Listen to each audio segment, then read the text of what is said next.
हाथरस हादसे को लेकर अपना पक्ष रखा है मीडिया के सामने बाबा ने। भगदड़ की जो घटना है उससे मैं दुखी हूं।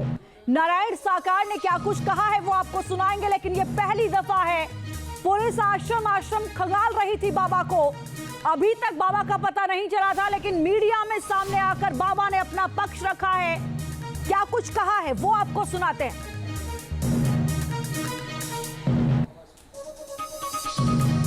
हमें विश्वास है जो भी उपद्रवकारी हैं वो बख्शे नहीं जाएंगे।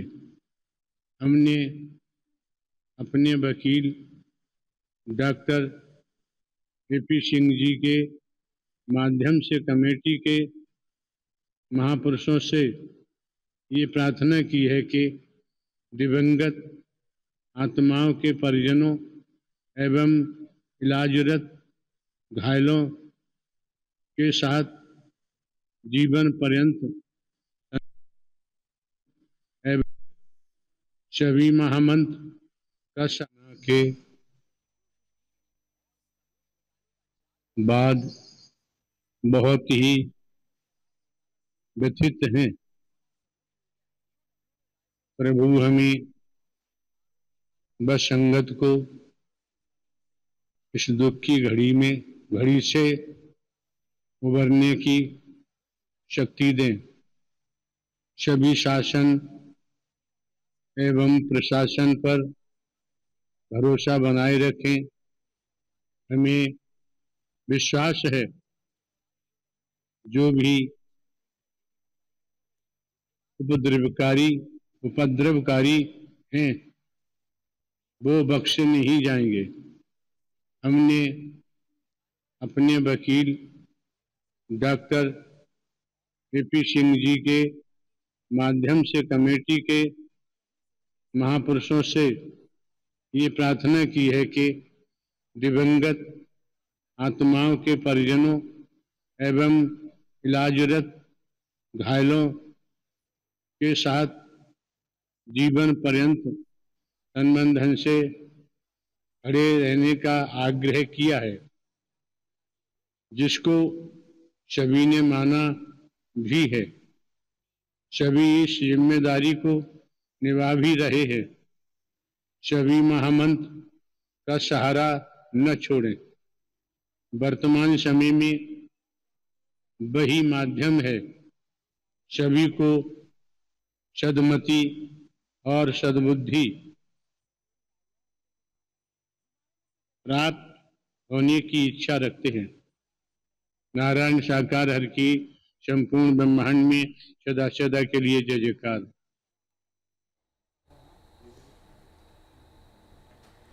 आप बाबा का बयान सुन रहे हैं। इस घटना से दुखी हूं। जो भी लोग हैं समिति के, उनसे कहा गया है, यानी ट्रस्ट के लोग हैं, जो बाबा से जुड़े हुए लोग हैं, उनसे कहा गया है कि जो लोग अस्पताल में भर्ती हैं उनके संपर्क में आप रहिए। जिन लोगों की मौत हो गई है इस पूरे हादसे में, उनके परिवार के साथ आप रहिए, उनकी मदद कीजिए। क्या कुछ कहा बाबा ने, एक बार फिर से आप सुनिए। ये पहला बयान बाबा का सामने आया है मीडिया में पूरे हादसे के बाद। सुनिए जरा। नारायण साकार हर की संपूर्ण ब्रह्मांड में सदा सदा के लिए जय जयकार। हम 2 जुलाई की घटना के बाद बहुत ही व्यथित हैं। प्रभु हमें बस संगत को इस दुख की घड़ी से उबरने की शक्ति दें। सभी शासन एवं प्रशासन पर भरोसा बनाए रखें। हमें विश्वास है जो भी उपद्रवकारी हैं वो बख्शे नहीं जाएंगे। उपद्रवकारियों को बख्शा नहीं जाएगा। शासन प्रशासन पर भरोसा बनाए रखें। हम 2 जुलाई की घटना के बाद बहुत व्यथित हैं। जो भी लोग जुड़े हुए हैं हमसे, उनसे कहा गया है कि उन लोगों का ख्याल रखें, उनसे जुड़े रहें जो इस घटना में हादसे का शिकार हुए हैं। अब सवाल ये है कि जिस बाबा को लगातार पुलिस तलाश कर रही थी, उस बाबा ने मीडिया में आकर अपना पक्ष रखा है और यह भी कहा गया कि हमने अपने वकील के जरिए अपनी बात रखी है। एपी सिंह जो कि कोर्ट में बाबा का पक्ष रखेंगे। एपी सिंह पहले भी मीडिया के सामने आकर कह चुके हैं कि इसमें जिन लोगों को इन्वॉल्व देखा गया है, भगदड़ में जिन लोगों ने इस तरीके की स्थिति बनाई है, उनके खिलाफ कार्रवाई होगी। लेकिन सवाल यह है कि आखिर इतने दिन तक बाबा कहां था। 4 दिन के बाद बाबा ने मीडिया में आकर अपना बयान दिया और आप सुन रहे होंगे शब्दों को। बहुत प्रयोग हुए शब्द बाबा ने मीडिया के सामने आकर रखे हैं और ये पहला बयान है। लगातार कासगंज, कानपुर, मैनपुरी, आगरा, हर जगह पुलिस तलाश कर रही थी, लेकिन बाबा का कोई सुराग नहीं लगा पाया था। बाबा ने मीडिया में आकर अपना बयान दिया। भगदड़ की घटना से दुखी हूं, यह बाबा ने कहा। उपद्रवियों पर कार्रवाई की मांग भी की है बाबा ने। इसके साथ ही घायलों के साथ मेरी संवेदना है, बाबा नारायण साकार ने यह भी बयान दिया है। प्रशासन पर पूरा भरोसा है। तो आखिर सामने आकर क्यों बाबा ने इस जांच में मदद नहीं की? क्यों उन लोगों का दुख दर्द बाबा ने नहीं जाना जो बाबा के चरणों की रज लेने के लिए दौड़ रहे थे और अपनी जिंदगी गंवा बैठे? राहुल डवास इस वक्त हमारे साथ लाइव जुड़े हैं। राहुल, लगातार ये मामला उठ रहा था, पुलिस भी लगातार खाक छान रही थी, लेकिन अब तक बाबा का सुराग नहीं लगा। लेकिन मीडिया में आकर बाबा ने अपना पक्ष रखा है। आगे अब कैसे देखा जाए इसे?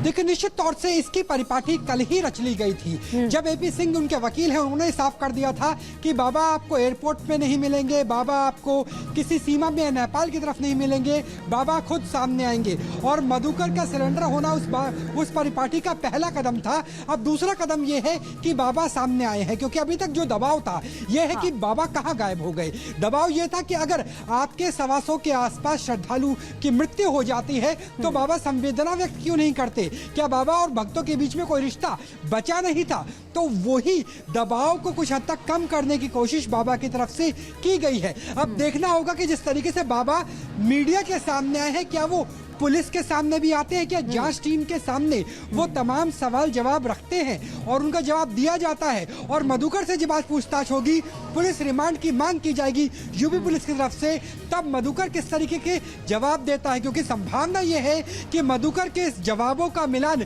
अब बाबा के बयान से भी किया जाएगा। तो निश्चित तौर से एक परिपाटी गढ़ी गई थी एडवोकेट सिंह के बयान के बाद, और उसी परिपाटी पे अब चलते हुए बाबा नजर आ रहे हैं, यानी सूरजपाल नजर आ रहे हैं। जी, लेकिन राहुल, अब तो लोकेशन भी स्पष्ट हो गई ना। मैनपुरी में लगातार पुलिस तलाश कर रही थी, कहा यह जा रहा था कि बाबा का कोई अता पता नहीं है, लेकिन बाबा मीडिया में आकर बयान दे और उसके बाद लोकेशन तो स्पष्ट हो जाती है। क्या पुलिस की कार्रवाई बाबा के खिलाफ देखने को मिलेगी?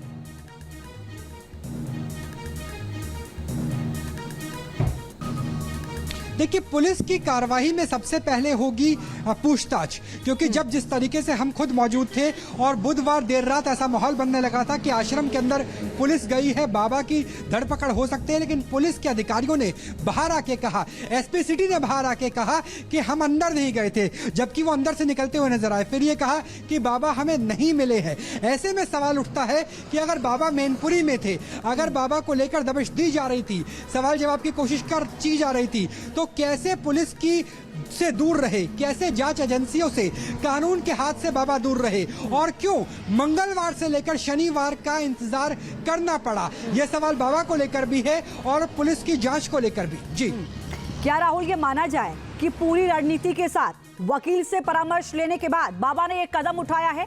अन्यथा जिस बाबा की चरण रज के लिए 123 121 लोगों की जान चली जाती है, वो बाबा सामने आकर उन घायलों से नहीं मिलता, उन परिवार वालों से नहीं मिलता जिनके घर के चिराग बुझ गए, किसी ने मां खोई, किसी ने बच्चा खोया।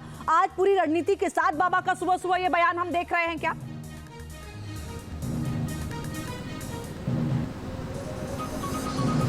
देखिए बीते 24 घंटे में परिपाटी लिखी जा रही थी, क्योंकि जो बाबा का आश्रम है मैनपुरी वाला, वहां पर कुछ कार्यकर्ता आते हैं और वो कहते हैं कि देखिए बाबा तो चले गए थे, बाबा के जाने के बाद भगदड़ हुई है, बाबा को इस बात का आकलन ही नहीं था कि भगदड़ होगी।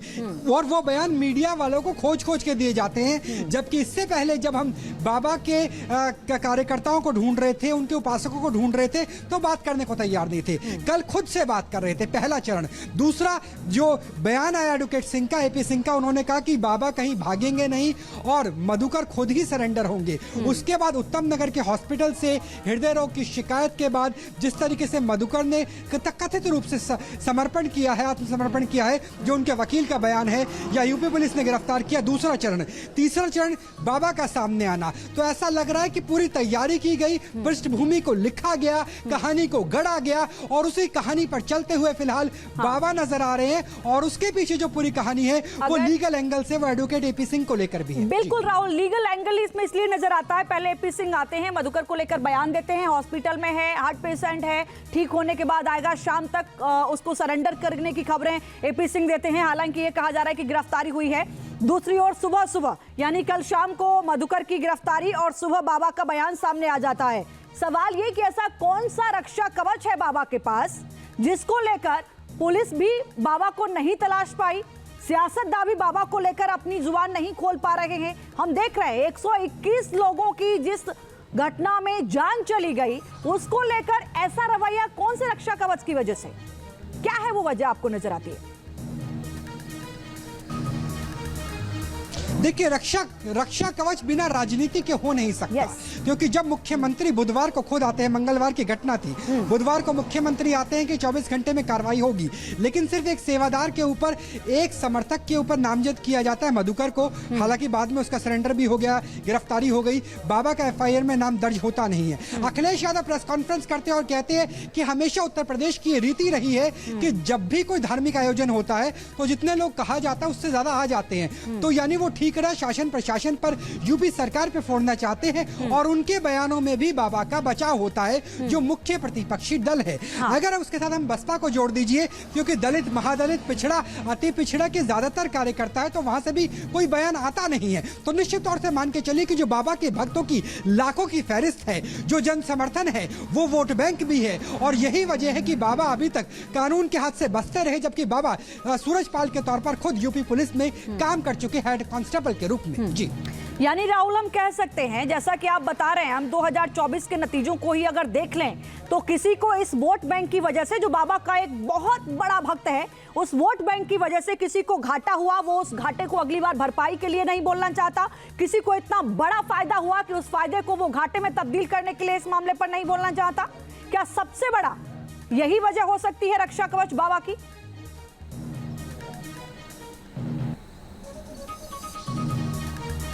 निश्चित तौर से यही रक्षा कवच है। और इसी रक्षा कवच की वजह से जब मैंने उनके भक्तों से बात की थी तो उन्होंने कहा था कि ईश्वर को क्या कानून के हाथ पकड़ पाएंगे। तो वो जो कॉन्फिडेंस है, जो ना सिर्फ बाबा में है बल्कि बाबा के तमाम उपासकों में है, उनके कार्यकर्ताओं में है, उनके भक्तों में है, तो उसके पीछे का जो वजह है वो वही भीड़ तंत्र, जिस भीड़ तंत्र की वजह से भगदड़ मची थी।